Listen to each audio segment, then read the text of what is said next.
Kleine Geschenke sind einfach eine feine Sache. Deshalb heute von mir eine weitere Verpackung. Es ist Zeit für Tee.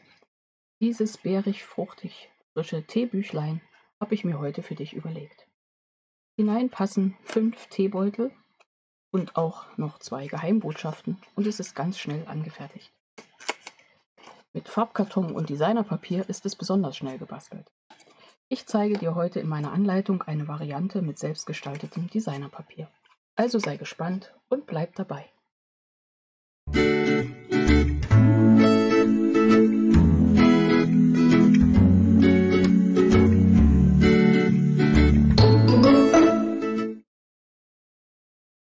Hallo und herzlich willkommen in meiner Kreativwerkstatt. Schön, dass du dabei bist. Ich bin Angela von der Stempelfamilie. Ich bin unabhängige Stampin'-Up-Demonstratorin. Hier auf meinem YouTube-Kanal erwarten dich viele kreative Ideen und Anleitungen. Dir gefallen meine Projekte? Dann abonniere doch am besten gleich meinen Kanal. Das kostet dich nichts, aber du verpasst keine meiner weiteren Anleitungen. Nun zu unserem heutigen Projekt. Ich habe mit dem Stempelset Bärenstark gearbeitet aus dem aktuellen Mini-Katalog auf der Seite 44. Dazu gibt es auch noch eine Handstanze. Und je länger ich damit arbeite, umso mehr Freude habe ich daran. Mir fallen ganz viele kreative Ideen ein. Für unser heutiges Projekt, das Teebüchlein, brauchst du gar nicht so viel an Materialien. Am besten du legst sie dir gleich zurecht. Dann kannst du anschließend mit mir gemeinsam basteln. Nach dem Motto Stop and Go, die Play-Taste macht es möglich. Du brauchst ein Stück Farbkarton. Ich habe den extra starken in Grundweiß genommen, in den Maßen 8 x 26,5 cm. Da ich nachher ein Designerpapier gestalten möchte und vielleicht noch eine Karte extra haben möchte, werde ich das nochmal im Ganzen lassen.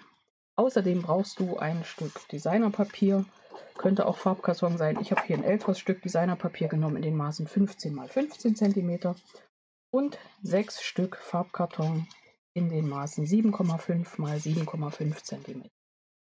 Magnet, falls du den für den Verschluss brauchst, geht aber auch ein Bändchen oder ein Schildchen oder was dir da einfällt. Tee brauchst du ganz zum Schluss. Ich habe hier so tollen Bärentee gefunden. Da steht drauf, Zeit für eine Tasse Gelassenheit. Super Sache. Und das Set Bärenstark passt natürlich super dazu und ich wollte mich mal an Erdbeeren wagen.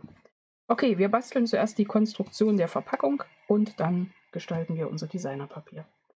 Dafür nehmen wir jetzt zuerst das Designerpapier in den Maßen 15 x 15 cm und brauchen da eine Faltung und deswegen brauchen wir viele Faltlinien. Wir legen es an. Ich lege die ersten kleinen Stücke immer auf der rechten Seite an, da kann man das besser positionieren.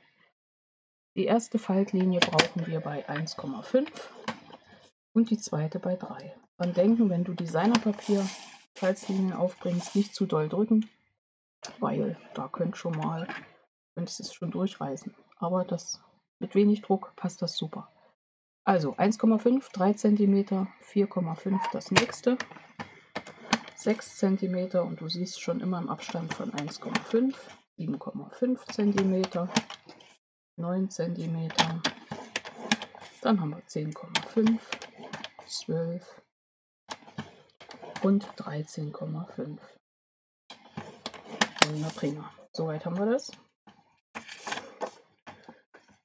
Papierschneider nicht zu weit weg, wir halbieren es gleich, aber so haben wir in einem Satz praktisch alle Linien drauf. Ich bringe schon mal die erste Klebefläche auf. Ich arbeite heute hauptsächlich mit doppelseitigem Abreißklebeband. Mal schauen, wie weit wir damit kommen. Ich bringe hier vorne das schon mal komplett auf. Das ist mehr zur Markierung für mich, aber du wirst zwischendurch sehen, man kann nur einen Fehler machen, aber das wäre blöd. Wir wollen ja ohne Fehler durchkommen. Deswegen markiere ich mir das einfach jetzt mal so. Das ist eine Denksache für mich. Okay, ich habe es halbiert bei 7,5 und habe jetzt 2 gleich große Stücke, wo ich jetzt alle Falzlinien der Reihe nach falze. Zwar einmal nach hinten, hinten, vorne, das ganze Stück durch und dann habe ich hier so einen Faltenrock. Ich komme gerade wieder nicht auf den Begriff. Wie eine Ziehharmonika sieht das aus. Vielleicht noch mit dem Falzbein drüber, aber dann hält das super und genauso mache ich das auf der anderen Seite. Fange vorne an und abwechselnd Berg und eine Talfalte legen und das Ganze wunderbar zusammenfassen. Wenn alle Falzlinien stimmen, dann liegt es auch genau aufeinander. So, einmal habe ich es falsch gemacht, deswegen müssen wir schauen, dass uns das jetzt nicht passiert. Du könntest mir mal helfen, wo ich die kleinen zugeschnittenen roten Flächen habe.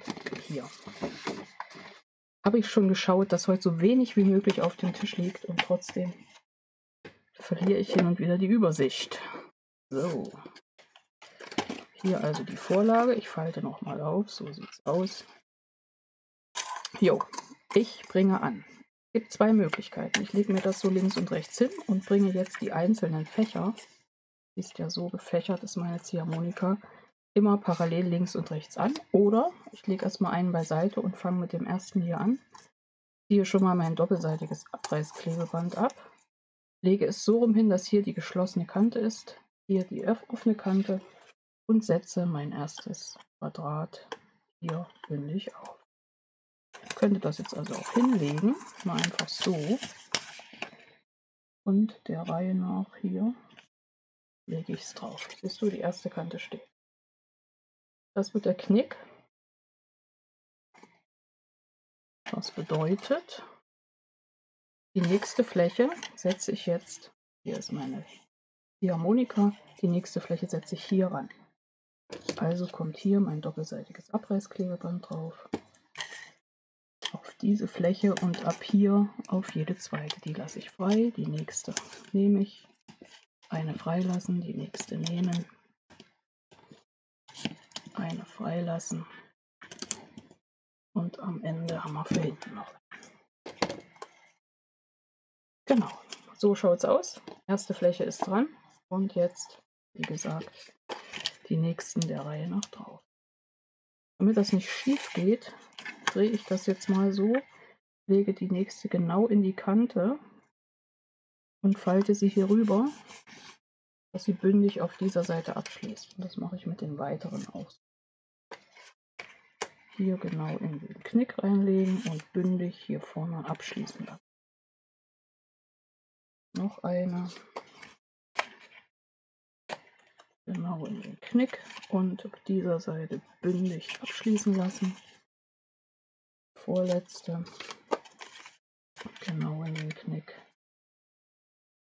Und bündig abschließen. Und hier hinten kommt jetzt noch eine. Und du siehst, die Ziehharmonika funktioniert super. Hier hinten setzen wir die letzte drauf.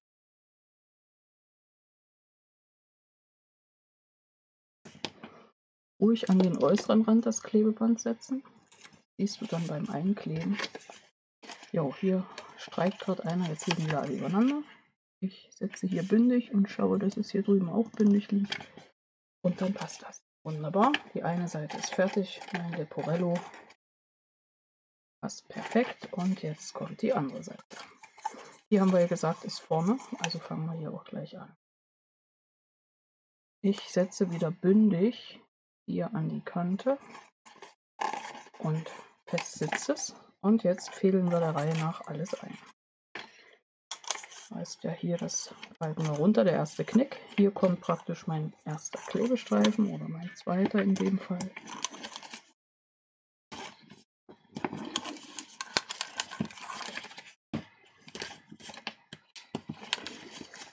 Hier der letzte. Und ganz hinten hast du ja gesehen, haben wir das Ganze geschlossen. Also kommt hier der allerletzte. So, schauen uns das einmal an. Ich hebe das hoch. Hier drüben ist mein fertiges. Und jetzt kommt die andere Seite. Ziehharmonika-Prinzip. Jetzt wird alles sauber aufeinander gefaltet. Schauen, dass es genau an der Kante abschließt. Das erste Fach steht schon. Hier siehst du es. Nächstes rumklappen. Folie abreißen. Alles schön aufeinander drücken. Hier am besten hochdrücken, damit du die Kante genau siehst. Und mittig einkleben. Und so bringen wir das Ganze jetzt zum Ende. Das nächste rüberfalten. Hier ist der Klebstoff drauf. Und schön anfalten. Genau. Noch eine Fläche. Und dann haben wir schon den Abschluss. Genau. Und das letzte wird hier hinten rüber geklebt. Der Verschluss. Wunderbar. So sieht das auch einigermaßen passend aus. Klebt wunderbar aufeinander. jetzt links und rechts bringe ich mir schon mein doppelseitiges Abreißklebeband auf. Und ich hatte ja vorhin gesagt, es gibt Geheimfächer, die entstehen genau dadurch. Hier zwischen kann man praktisch von oben was reinschieben. Hier auch. Ja. Und hier auch. Jetzt haben wir verschiedene Varianten. Entweder wir nehmen ein Stück Farbkarton und dann Designerpapier und legen die einzelnen Felder so auf. Da muss irgendwas drin sein, was sich biegt. Genau. Hier haben wir es so gemacht, ich habe einen Streifen zugeschnitten in 26,5 mal 8 cm und habe ihn komplett gestempelt und koloriert. Ich habe mit Memento das Schwarze gestempelt, hier diese Konturenstempel, Punkt, fertig, genau, und koloriert mit den Blends in grüner Apfel, Glutrot und etwas Osterglocke hell und ein Schleifenband angebracht. Und hier vorne das so gesetzt. Ich hätte es auch so quer setzen können, dann kommt das Buch noch besser raus. So ist es mir eine Verpackung, aber es soll ja ein Büchlein werden. Und jetzt nehmen wir ein Stück Farbkarton. Ich brauche mal eine Unterlage. Ich habe es noch nicht ausprobiert und so oft, wie gesagt, ist mein erstes Projekt mit diesem tollen Stempelset. Man glaubt es kaum. Wir drehen das mal um. Genau. Brauchen ein bisschen Platz hier und ich würde jetzt mal farbig stempeln. Und zwar haben wir ja hier diese Stempel, die ausgefüllt sind. Also ist ja wieder ein 2-Schritte-Stempelset. Gibt es verschiedene Möglichkeiten. Entweder wir machen zum Beispiel die Erdbeere schon mal in Farbe. Ich habe jetzt nicht Blutrot stehen, sondern Blutorange, aber ich möchte Blutrot. Weil ich habe das ja ausprobiert und bin mit den Erdbeeren eigentlich ziemlich glücklich. Moment, ich schaue das jetzt nochmal. Dass hier was schief genehme, die gehen auch, genau, also gut. Ich drücke jetzt hier schon mal so willkürlich und wahllos wie möglich meine Erdbeeren drauf.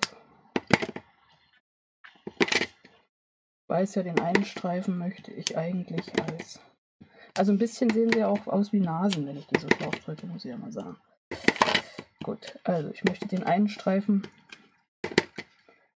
so haben, dass daraus meine Verpackung entsteht und im besten Fall gefällt mir der Rest genauso richtig gut, dass das noch eine Karte wird. Das Designerpapier, was es gab bei der Celebration im Januar, Februar, ist leider schon alle. So, das haben wir. Und jetzt gibt es wieder Möglichkeiten ohne Ende. Ich könnte jetzt den Konturenstempel nehmen. Ich zeige dir das mal. Ich habe hier die Konturen in Memento gestempelt. Ich stempel jetzt mal die Konturen auch in dem Glutrot. Schau mal, ob ich das halbwegs sauber hinkriege. Ja, das sieht noch fruchtiger aus, sagen wir es mal so.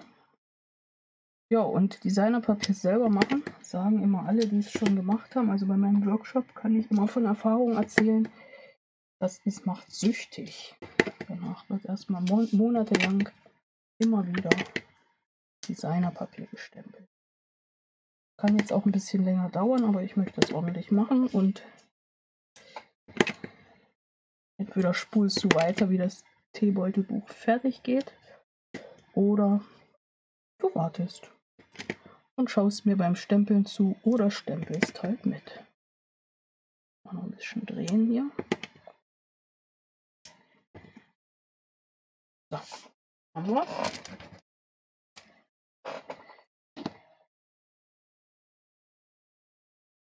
Und als nächstes, machen wir das schon mal da rein, kommen die Blätter. Da nehme ich jetzt meinen grünen Apfel. Auch das hat sich bewährt.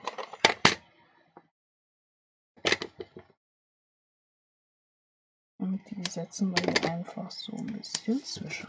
Auch ähnlich, ich nehme die Kontur.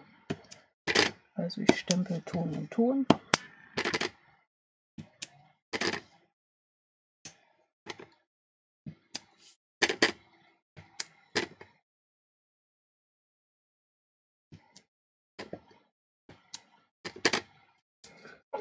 Und setze als nächstes Füllung in der gleichen Farbe oben drauf. Du hast ja gesehen, es geht also beides mal so, mal so. Die meisten Blätter so rumgestempelt. Das muss auch nicht ganz exakt sein. Kann natürlich ganz exakt sein, aber je schneller, umso weniger exakt. Man kann auch mal den zweiten Abdruck nehmen. Das geht super.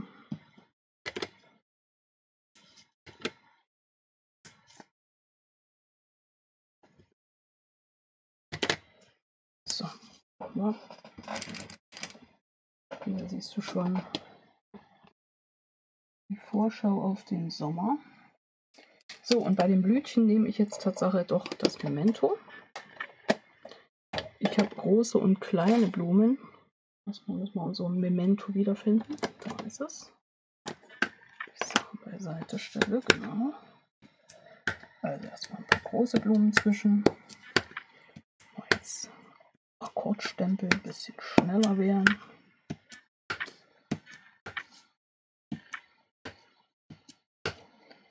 Ich dazu gern fragen, in welcher Farbe hätten wir gern die Blümchen.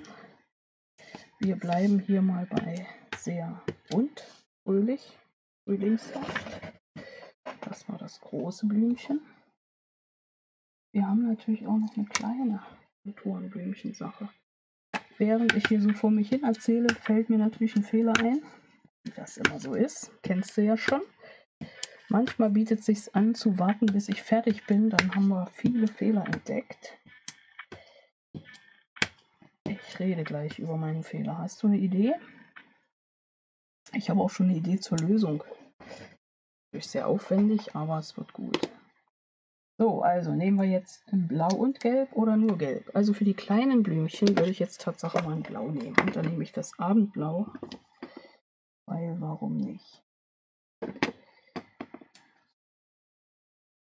Das sitzt hier überall das kleine Blümchen zwischen.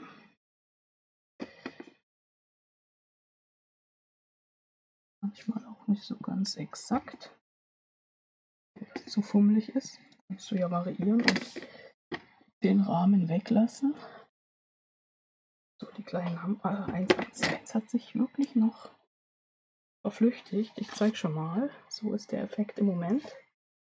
Aber da geht noch was, weil ich habe ja gesagt, richtig schön bunt. Also nehmen wir noch eine Osterglocke. Und dann nehmen wir die großen Blümchen. Super, mein Osterglockenstempelkissen verträgt meine Nachfüllung. Aber für heute reicht das noch. Dafür hat es dann einen schönen Effekt. Okay, also wir brauchen an den Erdbeeren, jetzt kommen wir zu meinem Fehler, ja eigentlich noch diese kleinen Elemente hier oben. Jetzt im Moment ist so, dass wir alle Stiele schon abgemacht haben. Das ist ja auch schön, lassen sich leichter essen. Aber theoretisch können wir die auch noch mal ransetzen. Also wir brauchen sie eigentlich noch. Da wäre meine Idee, zum Schluss werde ich einfach einige ausstanzen und aufsetzen. Da, wo sie hinpassen. Noch eine Idee. Ich muss jetzt mal Folgendes machen. Das ist immer, weil man braucht die einzelnen Schritte für einzelne Anleitungen. Du hast da bestimmt kein Problem mit. Wenn ich einmal kurz, es ist okay, hier drauf mein Handy halte, brauche ich einfach und ein Foto gemacht. Genau. Und jetzt könnte ich noch meinen blauen Blending-Pinsel, du hast es schon geahnt, du weißt ja, dass ich den liebe, nehmen. Und ich überlege, ob ich den ganz feinen blauen Hauch gebe, aber wirklich einen ganz feinen. Minimal, weil aufs Gelb möglichst nicht kommen, aber so einen ganz minimalen blauen Hauch.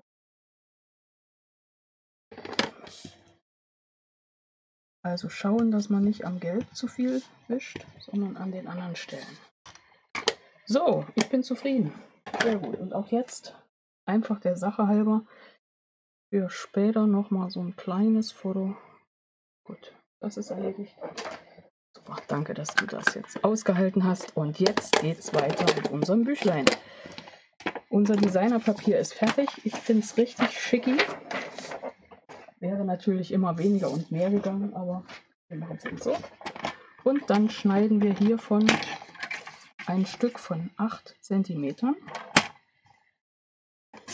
einfach ab. Dieses Stück gefällt mir gut und der Rest bleibt übrig für eine Karte nachher.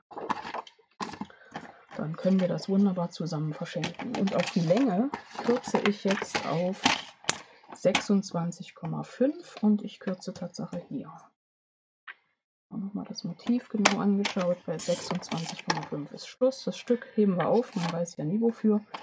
Und jetzt falzen wir noch. Wir brauchen Falzlinien. Einmal, was nehmen wir als Lasche oben? Ich glaube das Stück. Also in diese Richtung. Wir falzen die erste Falzlinie bei 8 cm. Die nächste bei 11,5. Die nächste bei 19,5 und dann brauchen wir noch eine bei 23. So. Wieder was erledigt. Jetzt einmal alles schön falten.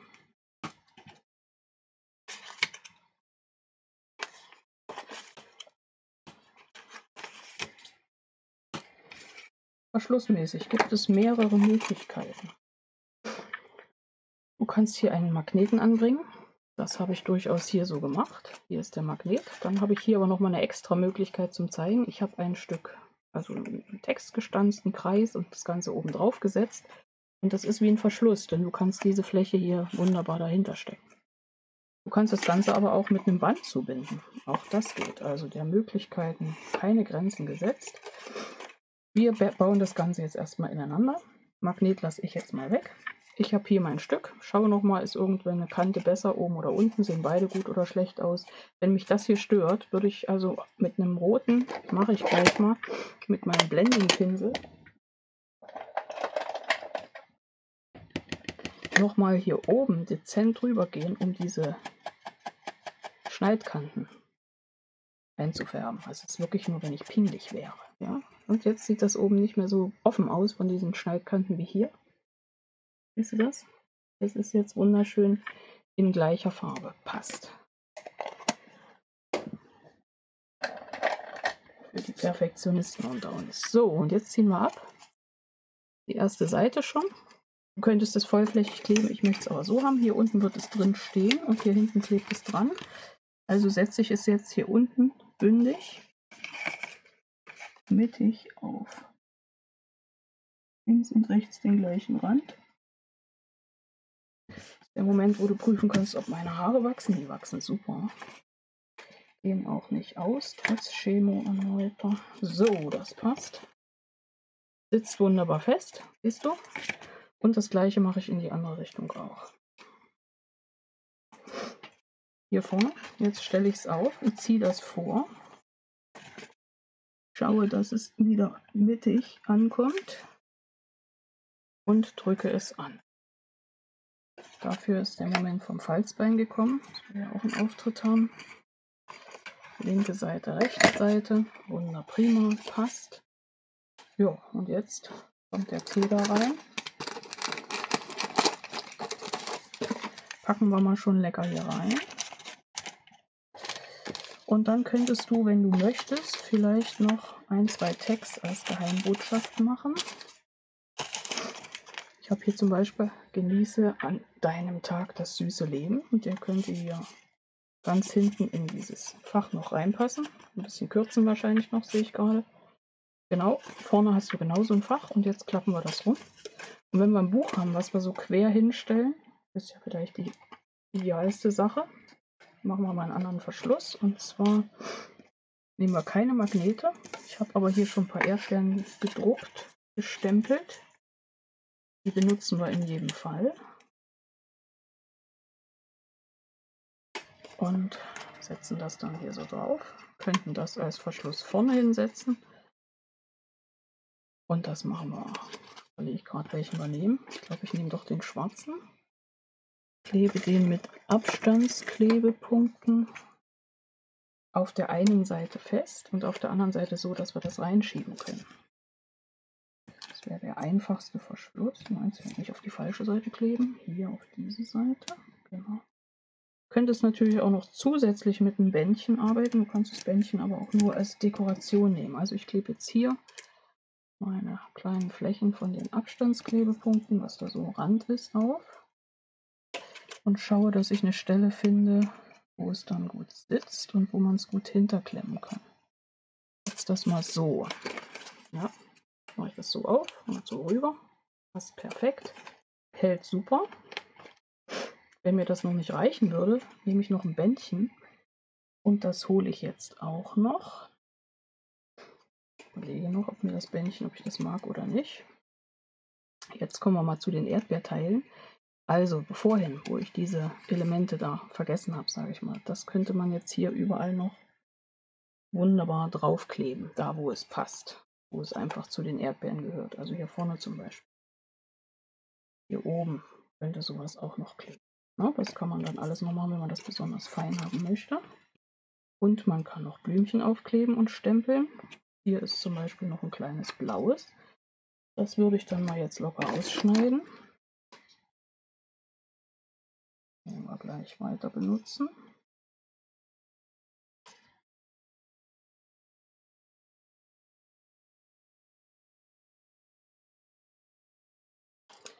Und wieder mit einem Abstandsklebepunkt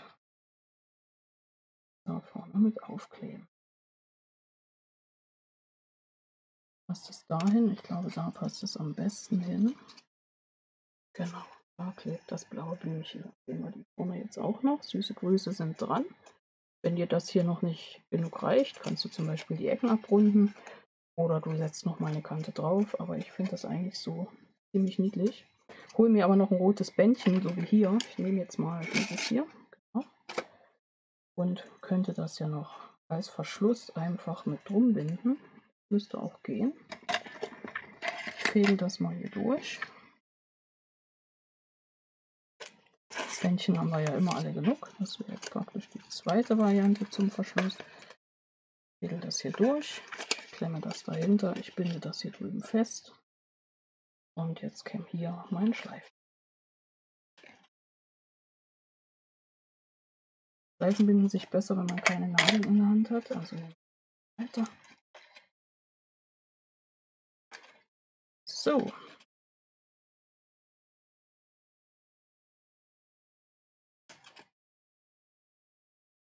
So, fertig ist mein zweites Teebeutelbüchlein. Dekoration, gehe ich ja davon aus, hast du es richtig fett drauf. Brauche ich jetzt nicht noch mehr machen. Ich bin dann immer, wenn ich die Kamera aus habe, dann geht das hier meistens nochmal so richtig los. Das siehst du dann in den Bildern auf meinem Blog. Jo. Fertig mein Projekt für heute, mein Teebüchlein. Ich hoffe, dir hat mein Video gefallen, dann gib mir doch einen Daumen hoch. Willst du meine Idee nachbasteln, speichere dir am besten gleich das Video in einer Playlist, dann brauchst du später nicht lange suchen. Bei Fragen schreib mir.